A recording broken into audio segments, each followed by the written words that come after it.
Hello friends, तो अपने lecture 4 में हम डिस्कस करेंगे इम्पोर्टेंट टॉपिक इस यूनिट का पोटेशियम परमैंगनेट KMnO4। तो सबसे पहले हम बात करेंगे इसकी प्रिपरेशन की। तो पोटेशियम परमैंगनेट को प्रिपेयर किया जाता है पायरोलोसाइड से, विच इज़ मैंगनीज डाइऑक्साइड। तो सबसे पहला स्टेप है कि इसमें हम कन्वर्ट करते हैं मैंगनीज डाइऑक्साइड को पोटेशियम मैंगनेट में K2MnO4 में।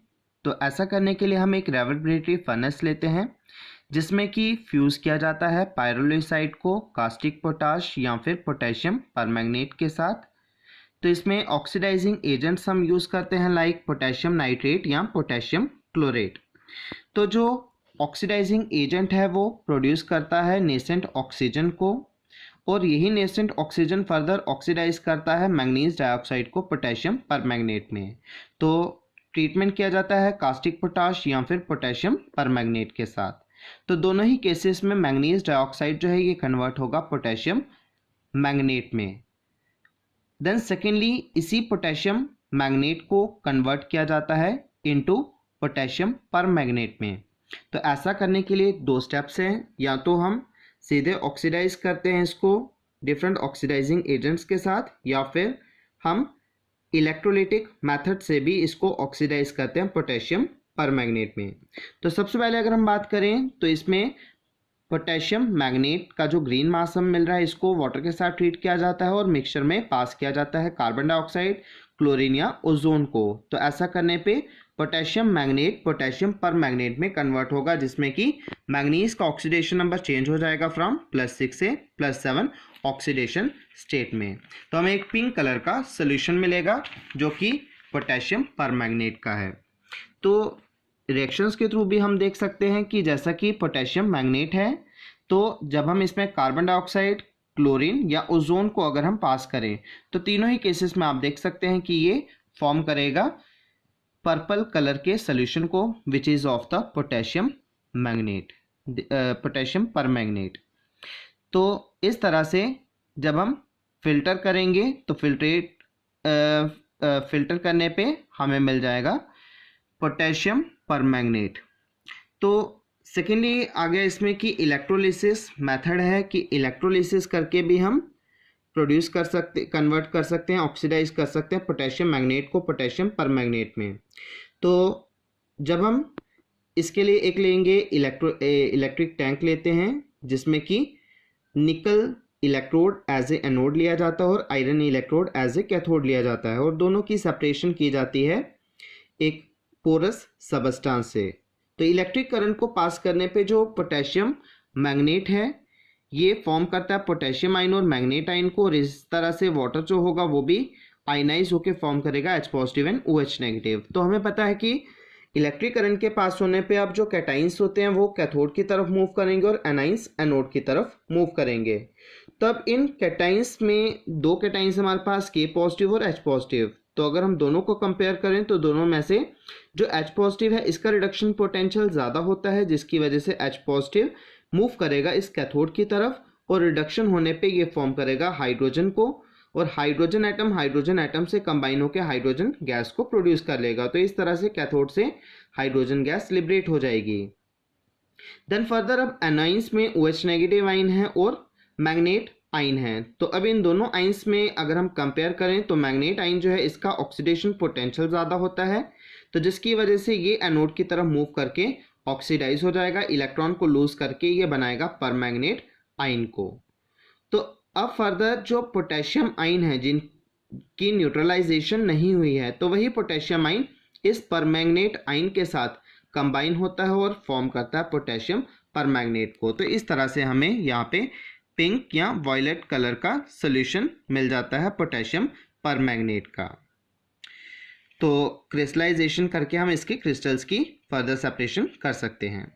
देन बात करें इसकी अब प्रॉपर्टीज़ की, तो ये एक डार्क पर्पल कलर का क्रिस्टल्स होते हैं इसके, जिनकी शेप नीडल लाइक शेप होती है और इनका मेटेलिक लस्टर भी हमें मिलता है।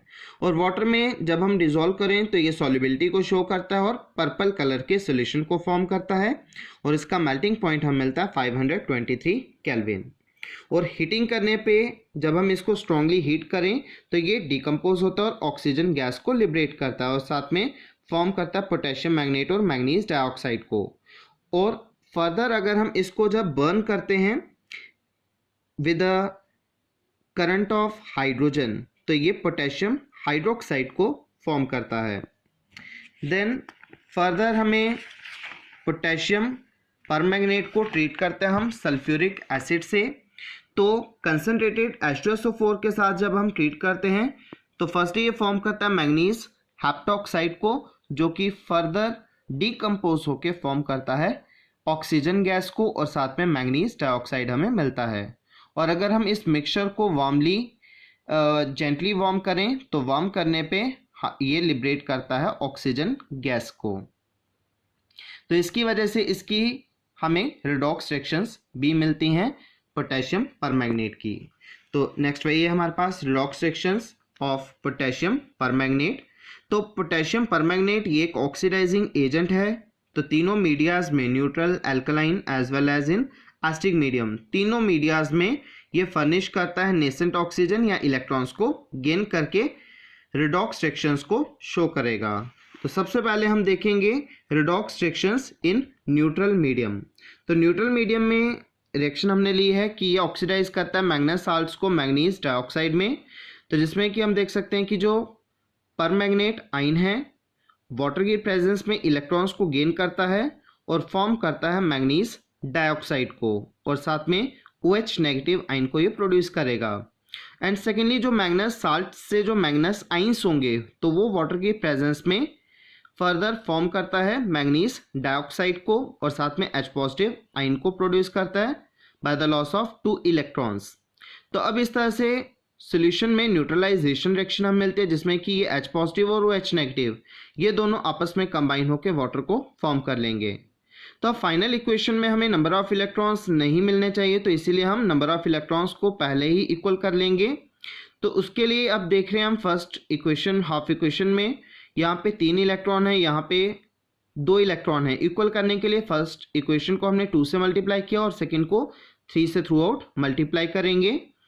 और ऐसा करने पे फर्दर जो अब OH नेगेटिव होंगे, फर्स्ट में ये 8 OH नेगेटिव बन रहे हैं और यहाँ पे हम देख रहे हैं खाली एक ही OH नेगेटिव है। तो इसलिए यहाँ पे थर्ड इक्वेशन को भी हम 8 के साथ थ्रू आउट मल्टीप्लाई कर लेंगे ताकि ये OH नेगेटिव आयन भी इक्वल हो जाएंगे और साथ में कैंसल आउट भी हो जाएंगे।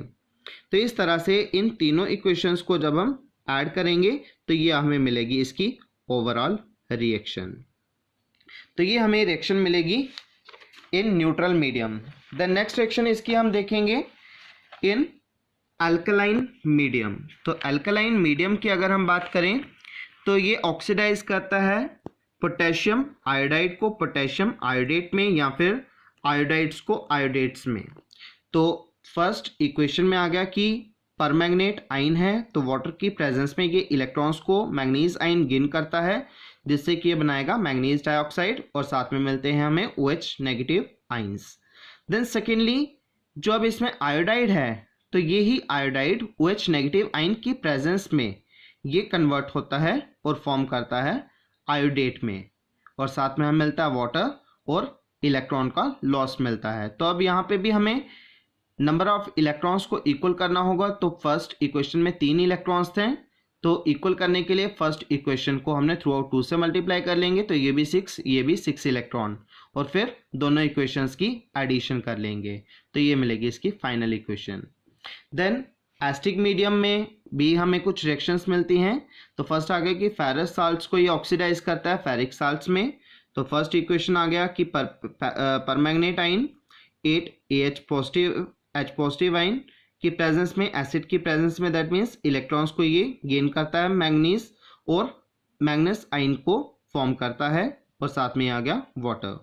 तो अब इसमें फेरस आयन जो है ये ऑक्सीडाइज होते हैं और by the loss of 1 electron ferric salt को ये फॉर्म कर लेगा। तो अब यहाँ पे 1 इलेक्ट्रॉन है, यहाँ पे 5 इलेक्ट्रॉन है। इक्वल करने के लिए सेकेंड इक्वेशन को 5 के साथ थ्रू आउट मल्टीप्लाई और दोनों इक्वेशंस की एडिशन करने पे ये आएगी final equation. Then secondly oxalates to carbon dioxide. तो वैसे ही इसकी फर्स्ट इक्वेशन ये सेम ही रहेगी।